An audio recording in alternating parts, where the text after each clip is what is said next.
ٹھیک ہے عثمان، ہمارے ساتھ ہی موجود رہیے گا۔ اہم معاملہ، پشاور ہائی کورٹ نے سنی اتحاد کونسل کی مخصوص نشستوں کے لیے درخواستیں خارج کر دی ہیں۔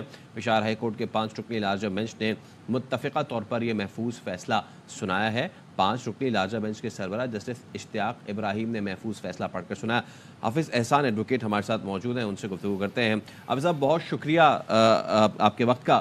اب درخواستیں تو خارج ہو چکی ہیں، تو سنی اتحاد کونسل کے پاس کیا آپشنز رہے گا ان سیٹوں کو حاصل کرنے کے لیے؟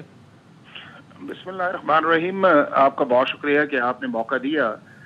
پشاور ہائی کورٹ نے جو فیصلہ کیا ہے کہ جس کو چیلنج کیا گیا تھا الیکشن کمیشن آف پاکستان کے آرڈر کو، جس کے اندر سنی اتحاد کونسلز کو جو سیٹس نہیں دی گئی تھی، ریزرو سیٹس، اور وہ دونوں جگہ تھیں جو آپ کی نیشنل اسمبلی کے اندر بھی تھیں اور پروونشل اسمبلیز کے اندر بھی تھیں، جس میں منورٹیز بھی تھی، ویمن بھی تھی۔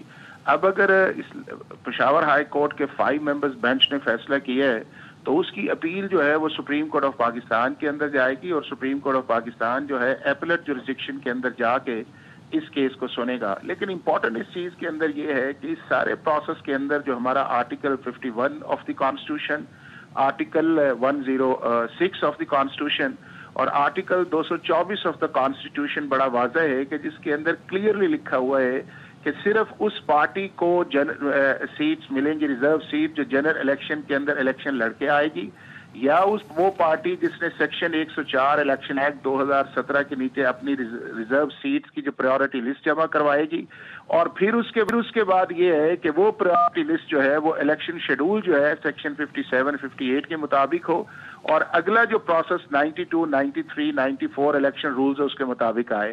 اب اگر اس سارے کانٹیکسٹ کے اندر دیکھا جائے تو سنی اتحاد کونسل جو تھی، نہ اس نے ایز اے جنرل الیکشن کے اندر ایز اے پارٹی کے طور پہ الیکشن لڑا، بلکہ ان کے پریزیڈنٹ نے بھی الیکشن جو ہے وہ انڈیپینڈنٹ لڑا، پارٹی کے ٹکٹ پہ الیکشن نہیں لڑا۔ پھر یہ ہے کہ انہوں نے الیکشن کمیشن آف پاکستان کو یہ انڈوز کیا کہ ہم نے 2024 کے اندر ایز اے پارٹی الیکشن نہیں لڑا۔ پھر تیسرا یہ ہے کہ انہوں نے الیکشن کمیشن آف پاکستان کے سامنے کنسیڈ کیا کہ جو سیکشن 206 کے مطابق ریزرو سیٹس کے ہم نے نامینیشن کرنی تھی وہ اس لیے نہیں کر سکے کہ ہم نے ایز اے جنرل الیکشن کے طور پہ لڑا نہیں ہے۔ تو اگر اس سارے کانٹیکسٹ کے اندر دیکھا جائے تو انڈیپینڈنٹ کینڈیڈیٹس جو ہیں صرف اسی پولیٹیکل پارٹی کو جوائن کر سکتے ہیں جس نے الیکشن لڑا ہو الیکشن سمبل کے اوپر اور اس کی پارلیمنٹری پریزنس ہو، چاہے ایک سیٹ کے کانٹیکسٹ کے اندر ہو۔ اب یہ ساری چیزیں جو تھیں وہ مسنگ تھی، اور یہی چیز جو تھی الیکشن کمیشن آف پاکستان نے اپنے آرڈر کے اندر بھی لکھا کہ سنی اتحاد کونسل جو ہے وہ ان کانسٹیٹیوشن اور لیگل پروویژنز کے مطابق ان ایلیجیبل ہے۔ اب یہی چیزیں جب پشاور ہائی کورٹ کے اندر گئی ہیں تو آپ نے یہ دیکھا ہے کہ انہوں نے اسٹے تو گرانٹ کر دیا اس چیز کے اندر کہ ان کو اوتھ لینے سے روکا، اور وہ بھی to the extent of Peshawar تھا، لیکن جو کوشچنز کیے گئے تھے اس کا جواب جو تھا وہ ان کے پاس نہیں تھا۔ اور کوشچن یہ تھے کہ کیا ایسی پولیٹیکل پارٹی جس نے الیکشن میں حصہ ہی نہ لیا ہو کیا اسے سیٹ دی جا سکتی ہے، اس کا جواب بھی نہیں تھا۔ اور کیا آپ نے انڈیپینڈنٹ کینڈیڈیٹس کے طور پر لڑکے بعد کے اندر ایسی پولیٹیکل پارٹی کو جوائن کیا جس کی پریزنس اسمبلی کے اندر نہیں ہے، تو کیا آپ اپنا کیس ویک نہیں کر رہے جو باپ کے کانٹیکسٹ کے اندر کیس کی بات کی جا رہی تھی؟ تو میں یہ سمجھتا ہوں کہ یہ ایک بہت بڑا پولیٹیکل لیگل فیلئر ہے پی ٹی آئی کا، کہ انہیں پتا تھا کہ یہ ساری چیزیں اس طرح ہوں گی، چاہے الیکشن سمبل کا معاملہ ہو، چاہے اس کے بعد جو ہے وہ آپ کا ریزرو سیٹ کا ہو۔ تو اگر انہیں ٹائملی ایڈریس کر دیا جاتا تو نہ انہیں الیکشن کمیشن آف پاکستان کے اندر پرابلم آنی تھی اور نہ ہی ہائی کورٹس کے اندر آنے تھی۔ اور آپ نے دیکھا کہ الیکشن سمبل کے اندر بھی تھا کہ پہلے الیکشن کمیشن آف پاکستان نے نہیں دیا، معاملہ جب سپریم کورٹ آف پاکستان کے اندر گیا تو سپریم کورٹ آف پاکستان نے ساری چیزوں کو کلیئر کر دیا۔ اور اب بھی آپ دیکھیں کہ ایک آرڈر کو 3 جگہ چیلنج کر دیا گیا، اسے پشاور بھی چیلنج کیا گیا، اسے کراچی بھی کیا گیا، اسے لاہور بھی کیا گیا۔ تو میرا خیال یہ ہے کہ جو ونڈو شاپنگ والا معاملہ ہے وہ بھی پی ٹی آئی کی لیگل اسٹریٹجی کے اندر ہرڈل ہے، اور وہ جو کوشچنز ہیں جو جینوئن لیگل بنتے ہیں اس کا نہ عدالت کے اندر جواب دیا جا رہا ہے اور نہ ہی اس کو پریٹینڈ کیا جا رہا ہے کہ ہم کس طرح اس ساری سچویشن سے نکل سکتے ہیں۔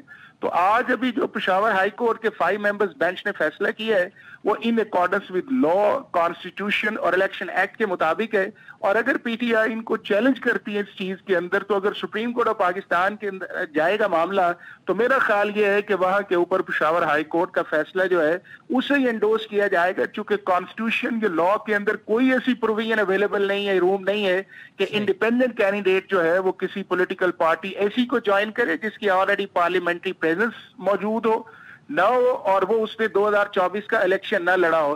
तो ये सारी चीजें ऐसी हैं जिसके मुताबिक आज का फैसला जो है वो पेशावर हाई कोर्ट ने किया है। ठीक है हाफिज एहसान साहब, बहुत शुक्रिया, आप एयर वाइस से गुफ्तगू कर रहे थे।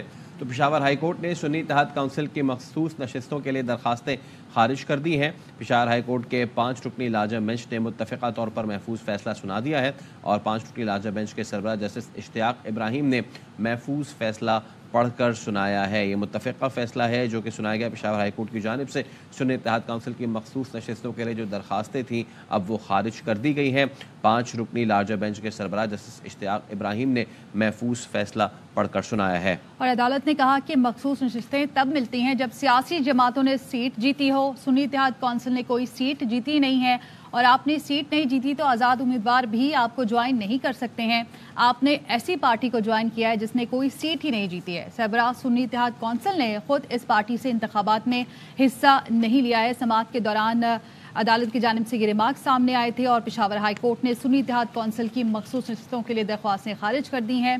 दरख्वास्त पर समाअत पेशावर हाई कोर्ट में जस्टिस इश्तियाक इब्राहिम की सरबराही में 5 रुकनी लार्जर बेंच ने की है, जिसमें justice Ejaz Anwar, justice SM Atiq Shah शामिल थे। आबिद जुबैर साहब हमारे साथ मौजूद हैं। माहिर कानून आबिद साहब, बहुत शुक्रिया, आप हमें वक्त दे रहे हैं। बताइएगा, अब ये दरखास्तें तो खारिज हो चुकी हैं, अब सुन्नी इत्तेहाद काउंसिल के पास क्या ऑप्शंस रह गया इन सीटों को वापस लेने के लिए? बिस्मिल्लाहिर्रहमानिर्रहीम। देखिए, अगर दरखास्तें आज जैसे आप फरमा रहे हैं खारिज हो गई हैं पेशावर हाई कोर्ट से, तो इनके पास जो ओनली ऑप्शन इनके पास जो है वो है कि अब इसकी पटिशन दाखिल करें सुप्रीम कोर्ट में, इस ऑर्डर को चैलेंज करें। तो यही उनका बस ऑप्शन है अब इनके पास, इस ऑर्डर के खिलाफ इस ऑर्डर को चैलेंज करें वो सुप्रीम कोर्ट में। जी।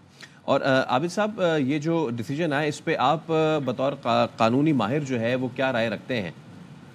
देखिए, इसमें मेरा एक व्यू है कि देखिए जो वर्ड इस्तेमाल हुआ था प्रोविजो आर्टिकल 51 के, उसके अंदर लिखा हुआ है पॉलिटिकल पार्टी जो होती है पार्लियामेंट के अंदर, उसको ये इंडिपेंडेंट आज़ाद आज़ाद जो लोग होते हैं उनको उसमें शमूलियत इख्तियार करनी होती है।